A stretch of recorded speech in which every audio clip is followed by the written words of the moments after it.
The mahogany walls of my father's study seemed to close in as he signed the final document with a flourish. The scratching of his Mont Blanc pen against paper felt like nails on a chalkboard. There, he said, sliding the trust fund transfer papers across his desk. It's done. All $2 million will go to Jennifer instead.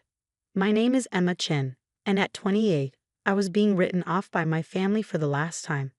My sister Jennifer stood by the window, trying to hide her triumphant smile as she watched our father disinherit me. Emma, my mother sighed from her perch on the leather armchair, if you'd just gone to law school like your sister, if you'd just applied yourself. I did apply myself, I said quietly, watching my father's expression darken. Just not to what you wanted. Playing with computers in your apartment isn't applying yourself, he snapped, standing up to tower over his desk. Your sister made partner at Thompson and Mitchell at 32. Meanwhile, you're what? Coding websites for small businesses, living in that tiny apartment in the city. I could have told them then.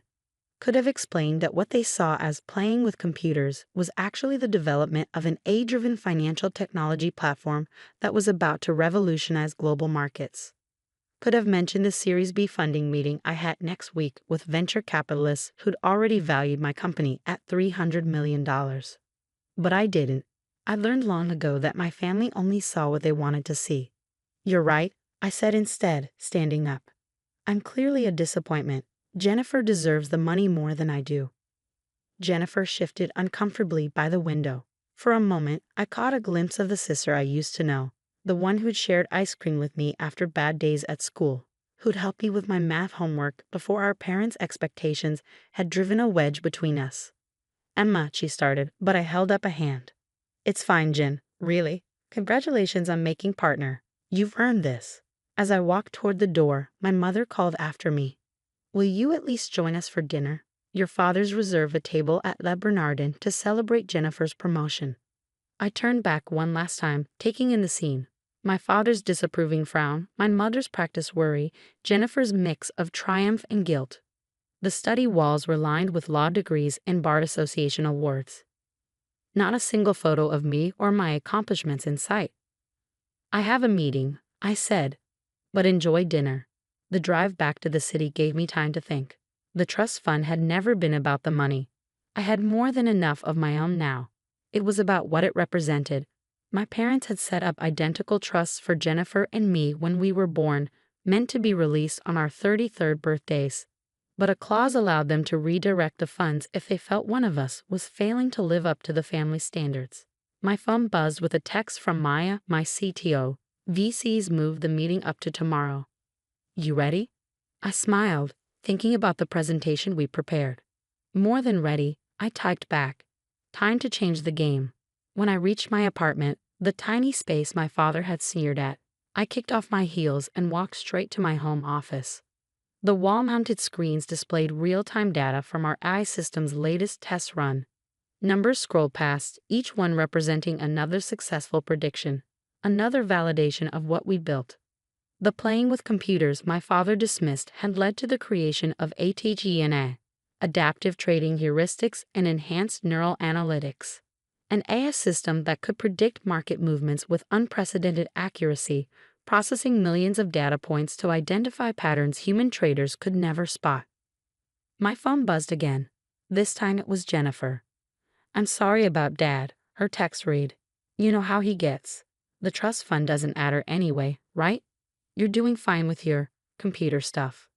I stared at the message, noting how even Jennifer's attempt at kindness came with a subtle dismissal of my work. Thanks, Jen, I replied. Enjoy dinner. Turning back to my screens, I pulled up the pitch deck for tomorrow's EC meeting. The numbers were staggering. Our beta testing had shown ATGNA outperforming traditional trading algorithms by 312%. Major banks were already quietly reaching out, hoping to get early access to the technology. A soft chime announced an incoming video call from Maya. Her face appeared on one of the screens, her usual energy somewhat subdued. Hey, she said, how'd it go with the family? About as well as expected, I replied, running a hand through my hair. Dad signed over my trust fund to Jennifer. They're celebrating at Le Bernardin right now. Maya shook her head. Their loss. You ready to show those VCs tomorrow what real success looks like? I pulled up another screen showing ATHENA's latest test results. Actually, I've been thinking, what if we don't take the VC money? Maya's eyes widened. What? Emma, we're talking about a $50 million investment at a $300 million valuation. That's small thinking, I interrupted. Look at these numbers, Maya. We don't need VC funding. We could go public within a year, maintain complete control, and I smiled, thinking about my father's face at the IPO ceremony, really show them what playing with computers can accomplish. Maya was quiet for a moment, processing. Then a slow grin spread across her face. You want to build an empire. I want to build something that even my father can't dismiss, I corrected. Something that changes the way the entire financial world operates. Your father's a corporate lawyer, Maya pointed out. Wouldn't he have heard about ATHENI if it's as revolutionary as we think? I laughed. Maya, my father still uses a BlackBerry and thinks coding is something you learn at a community college. He hasn't heard about ATHENA because he's never bothered to ask what I actually do. His loss, Maya said firmly. So what's the play? Cancel the VC meeting? I shook my head, an idea forming. No, we use it. But instead of seeking investment, we pitch partnerships, get them to open doors to their network of financial institutions. We don't need their money, we need their connections.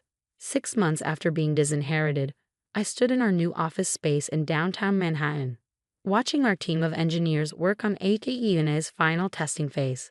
The floor-to-ceiling windows offered a perfect view of the financial district, the same institutions that would soon be revolutionized by our technology.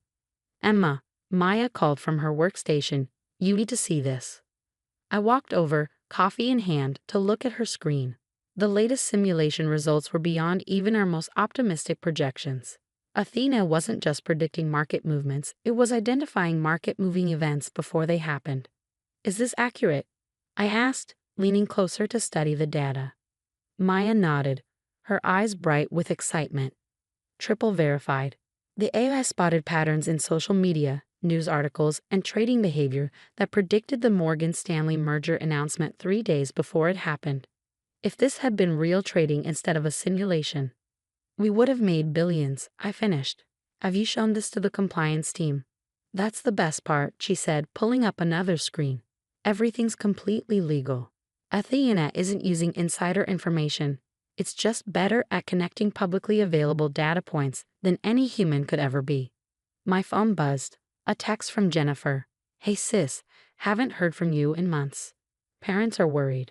Dad says your phone number at the apartment is disconnected. I smiled slightly. Of course it was disconnected. We'd moved the entire operation to a $40 million office space 6 blocks from Wall Street, but my family still thought I was playing with computers in my tiny apartment. I'm fine, I texted back. Just busy with work. Another buzz, this time from our head of legal, David. SEC meeting confirmed for next week. They're interested in the compliance protocols. That was an understatement. When word had gotten out that we were developing something revolutionary in the fintech space, the SEC had practically begged for a meeting. They wanted to understand our technology before it hit the market. Smart of them, really. Ms. Chen. Our receptionist's voice came through the intercom. There's a Mr. Thompson here to see you. He says he's from Thompson and Mitchell. My heart skipped a beat. Thompson and Mitchell, Jennifer's law firm. One of the largest corporate law firms in the city. Send him in, I said, straightening my blazer. James Thompson himself walked through the door, senior partner and my sister's boss. He looked exactly like the kind of lawyer my father admired. Silver-haired, perfectly tailored suit, exuding old money confidence. Ms. Chen, he said, extending his hand. Thank you for seeing me without an appointment. I hope to forgive the intrusion, but when we heard rumors about what you're developing here. You heard rumors? I asked, gesturing for him to sit. From whom? He smiled diplomatically. Let's just say certain financial institutions are very interested in your technology. They're our clients and they asked us to explore potential relationships. Does my sister know you're here? His smile faltered slightly. Jennifer? No, this meeting is strictly confidential. Though I must admit, I was surprised to learn you were her sister. She's never mentioned that she has a sister who plays with computers. I finished for him. I imagine she hasn't mentioned me much at all. Maya appeared in the doorway, tablet in hand. Emma, sorry to interrupt, but the Goldman Sachs team is here for their demo. Thompson's eyebrows shot up at the mention of Goldman Sachs. I could almost see him recalculating my worth in his head. Mr. Thompson, I said, standing, I apologize, but I have another meeting. If you'd like to discuss potential relationships, you can contact our legal team to schedule something. Of course, he said, rising quickly. But Ms. Chen, whatever Goldman is offering, we can match it. Thompson and Mitchell represents half the major financial institutions in the city. I walked into the door, feeling a strange satisfaction. It's not about the money, Mr. Thompson. It's about changing the game entirely. I'm sure you understand. After he left, Maya gave me a knowing look. You enjoyed that, didn't you? Maybe a little, I admitted. How long until he tells Jennifer about our little operation here? Given that your sister's firm represents billions in financial interests, I'd say about 5 minutes. Sure enough, my phone buzzed again. Emma, why didn't you tell me? Jim Thompson just came back from your office looking like he'd seen a ghost. What exactly are you working on? I put my phone away without responding. There would be time for family revelations later. Right now, we had a demonstration to prepare for. The Goldman Sachs team was already waiting in our conference room. 5 executives in expensive suits, trying not to look too eager. Their presence here was a coup. Getting Goldman as an early partner would open every door in the financial world. Ladies and gentlemen, I began, standing at the head of the table. What you're about to see will fundamentally change how the markets operate. But first, I need you all to sign these NDAs. The morning of our IPO, I stood in front of my mirror adjusting my suit. Chanel, not that my parents would recognize the difference. The Wall Street Journal sat on my desk, our company's impending public offering splashed across the front page. ATE and AI set to launch biggest tech IPO of the year. Expected valuation, $800 million. My phone had been buzzing nonstop for days. First Jennifer, then my mother. Finally, even my father had tried to reach out. I'd let their messages pile up unanswered. They'd all be at the ceremony today anyway. The invitations had gone out weeks ago. Ready for this? Maya asked, appearing in my office doorway. She traded her usual tech company casual wear for a sharp business suit. Born ready, I replied, picking up my presentation folder. How's ATE&A performing this morning? Like a dream. The latest analysis shows her predicting market movements with 99.7% accuracy. The trading floor is buzzing. Everyone knows this is going to change everything. We made our way to the stock exchange where crowds had already gathered. Financial reporters lined the entrance, cameras flashing as we approached. I caught snippets of their commentary. Youngest female CEO to take a company public. Revolutionary AI trading technology. Already has contracts with major financial institutions. Inside, the exchange was electric with anticipation. Our team had gathered near the podium, along with representatives from every major bank and financial institution in the city. And there, in the front row, sat my family. My father's face was a study in conflicting emotions, pride warring with regret, confusion battling with awe. My mother kept dabbing at her eyes with a handkerchief. And Jennifer just stared at me like she was seeing her sister for the first time. Emma, my father stepped forward as I approached the podium. We had no idea. No, I said calmly, you didn't, because you never asked. Before he could respond, the exchange president called me to the stage. It was time to start the ceremony. Ladies and gentlemen, I began, my voice carrying across the suddenly quiet trading floor. 3 years ago, I started coding ATE&I in a tiny apartment. People called it playing with computers. They said I was wasting my potential. They couldn't see that I was building the future. My eyes met my father's as I continued. Today, ATE&I processes more financial data in a second than all of Wall Street could analyze in a month. She predicts market movements with near-perfect accuracy, all while operating within strict ethical and legal guidelines. But more importantly, she represents what's possible when you believe in your vision, even when no one else does. The ceremony proceeded according to tradition: speeches, handshakes, the ringing of the bell. But the real moment came when our stock price appeared on the big board. The room erupted in cheers as the numbers soared past our projected opening. By lunch, my personal stake in the company was worth over $300 million, more than 100 times the trust fund my father had signed away. After the ceremony, my family approached hesitantly. Jennifer spoke first. "Emma, I'm so sorry," she said, her lawyer's composure cracking. "All this time, when you tried to tell us about your work." "Save it," I said, but not unkindly. "You all saw what you wanted to see." My father cleared his throat. "Princess, about the trust fund." "Keep it," I interrupted. "Jennifer earned it, just like I earned this. Sometimes the best thing someone can do for you is believe you'll fail. It makes success that much sweeter." "But we're family," my mother protested. "We should have supported you." I looked around at my real family, Maya and our team, the people who believed in the vision when it was just lines of code in a tiny apartment. "You're right, we are family," I said. "Which is why you're all invited to dinner tonight. I've reserved the private room at Le Bernardin. I hear it's a good place to celebrate success." My father's face reddened at the reference to that dinner 6 months ago, but he managed a small smile. "We'd be honored." Later that evening, as my family marveled at our company's technology and success over expensive wine, I thought about the long road that had led here, the nights coding while they thought I was wasting time, the meetings they dismissed as playing with computers, the victory they tried to give to someone else. My phone buzzed, a message from Maya.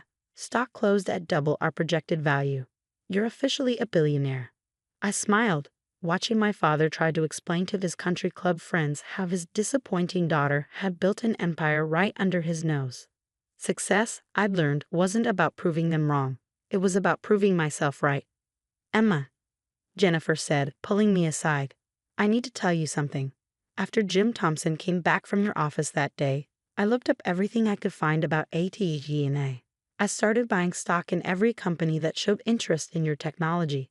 I believed in you, even if I didn't show it." I raised an eyebrow. "Did you make money?" She grinned. "Enough to pay back that trust fund 10 times over." "Good," I said, "because I'm going to need a lawyer I can trust for our next expansion phase. Someone who understands both technology and family." Her eyes widened. "Are you offering me a job?" "I'm offering you a chance to be part of something bigger than both of us. What do you say, sis? Ready to play with computers?" The next morning, as I walked into our office building, now officially the ATG&A Tower, I passed a young intern working on code in the lobby during her break. She reminded me of myself, back when everyone thought I was wasting time with computers. "Keep at it," I told her. "Sometimes the biggest success stories start in the smallest apartments." She looked up, recognition dawning in her eyes. "Ms. Chen, I read about how you built ATG&A. My parents think I'm crazy for choosing programming over law school. But you have a vision," I finished for her. "Hold on to that. And remember, the people who underestimate you today will be reading about you tomorrow." As I rode the elevator to my office, I thought about legacy. Not the kind my father had tried to force on me, but the kind you build yourself, one line of code at a time. Athena wasn't just changing the financial world, she was proving that success doesn't always look like people expect it to. And sometimes, the best inheritance isn't the one you're given, it's the one you create for yourself.